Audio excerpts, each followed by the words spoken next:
咁呢條片就會講翻呢個 IMSC 3128lab report 第二題係點樣做啦。咁第二題咧，其實咧佢就係有5個usability 嘅 testing。咁咧佢就問你3樣嘢嘅。第一樣嘢咧就係佢哋嘅 explanation 啦，即係佢哋大約嘅意思啦。佢哋呢個係咩 test 嚟㗎啦？第二同第三咧就係講翻佢哋嘅 advantage 同埋 disadvantage 啊。咁所以咧其實咧我哋咧只要將每個 test 嘅類似少少 summary 啦，然之後再講翻佢個 advantage 同埋 disadvantages 咧，咁就 OK 㗎啦。咁佢呢度咧就有5個 test 啦，OK， 1、2、3、4、5啦。咁而家就一個一個咁講啦。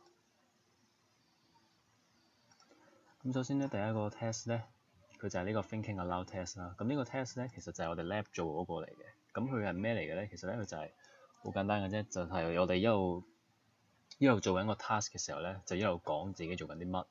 OK，咁呢個咧就係大約呢個 test 係嘅 abstract 啦。咁佢嘅好處係咩咧？佢好處係快啦，佢好處係容易啦，係平啦，呢啲都好簡單就可以講到嘅啫。因為我哋做 lab 嘅時候，我哋都唔需要啲咩 special equipment 啫嘛，我哋只不過係就咁做個 task 就 OK 㗎啦嘛。咁所以咧就比較平啦，就比較 flexible 同埋比較容易去做呢個test 咁嘅。咁佢嘅唔好處咧，最主要咧就係 unnatural 啦。點解咁樣講咧？因為我哋平時做 test 嘅時候，我哋平時做一樣嘢嘅時候咧，正常人係唔會一路講緊自己做緊啲咩嘅。OK，例如我哋好似我哋做 lab 咁樣，我哋度我哋自己嘅手握力，我哋都唔會話我哋而家咧就將隻右手放到個手握力計度，我哋唔會咁樣講噶嘛。咁所以咧佢咧就好 unnatural 嘅。其實呢個對於呢個 operator 嚟講，咁另一樣嘢咧就係咧，其實同 unnatural 都有啲關係嘅。咁因為咧，我哋人類咧好難去直接講自己做嘅嘢，佢哋通常都會諗一諗先會講翻出嚟嘅。咁所以咧就同我哋呢個 test 嘅宗旨唔一樣，因為個 test 咧就係想我哋咩都唔好諗，直接講係咁講。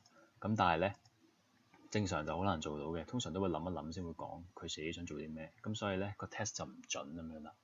咁第二個咧就係呢個 evaluation 啦。咁呢個 evaluation 咧其實咧就係一堆 guidelines 嚟嘅。咁咧佢呢堆 guidelines 咧就有好多唔同嘅角度啦。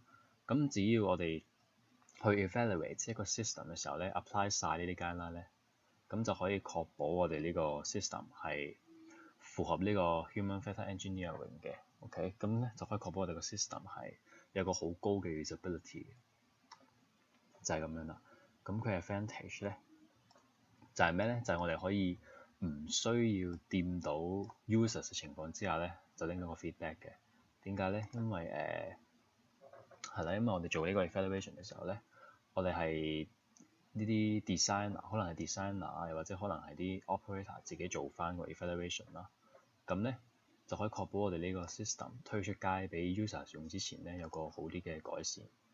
咁所以咧就有個 early feedbacks 咁樣啦。咁佢嘅 disadvantages 係啲咩咧？就係咧佢呢個 evaluation 咧有啲 evaluation 其實係可複雜嘅。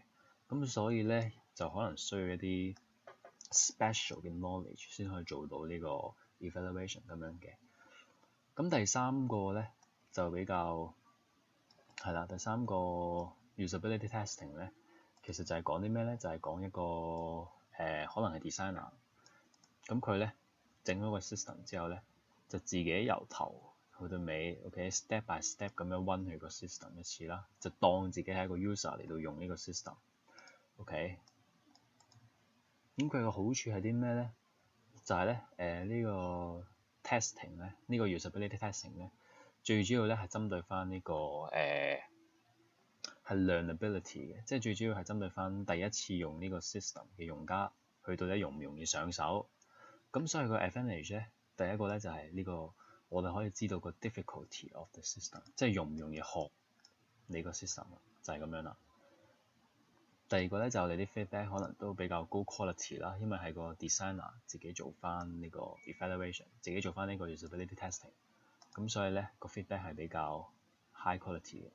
跟住咧我哋個 disadvantages 咧，其實就好簡單嘅啫。首先就係 expensive 啦，因為你個 designer suppose 唔係做呢啲 evaluation 嘅工作㗎嘛，呢啲其實係比較嘥時間㗎嘛。咁同人哋其實，如果我哋請一個好高級嘅 expert 嚟到做呢啲 evaluation，咪真係嘥錢咯。咁所以就係 expensive 啦，OK，二嚟都係嘥時間咁樣啦。咁咧第四個咧就好簡單嘅啫 questionnaire 即係問卷啦。其實咁大家都成日咁呢個最常見㗎啦。咁問卷我哋都可以再講下嘅，咪就係一堆 long 一堆 short question 咁樣咯，係啦。咁咧就可以派俾啲 users，等佢哋俾 feedback 我哋嘅。咁呢個嘅好處咧，其實就係首先就係快啦，因為我哋只需要派張問卷俾啲 users 咧，就可以拎翻 feedback 啦。第二個好處咧就係話我哋可以拎到好大量嘅 feedback，因為我哋可以印製大量嘅問卷，即係我哋可以同時派好多份問卷俾唔同嘅 users。咁咧，所以咧，我哋攞到嘅 data 都係好大嘅個數量。咁佢嘅唔好處咧，其實都好簡單啦。問卷通常啲人都唔填㗎嘛，咁所以個 response rate 就好低啦。第二樣嘢咧就問卷啲人咧，通常都唔會好認真咁樣填嘅，咁所以俾到嘅 feedback 咧，通常都係一兩句咁樣，咁所以咧就唔係好 detail 啦。咁最後咧就係呢個 users participatory design 啦。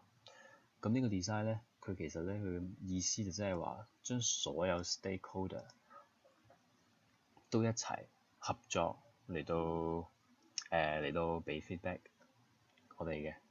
例如啲咩咧？例如可能係完全同個 system 冇關嘅，只不過係呢個 project 嘅客戶咁樣，OK？又或者係可能呢個 system 嘅 users，又或者真係呢個 system 嘅 designer，OK？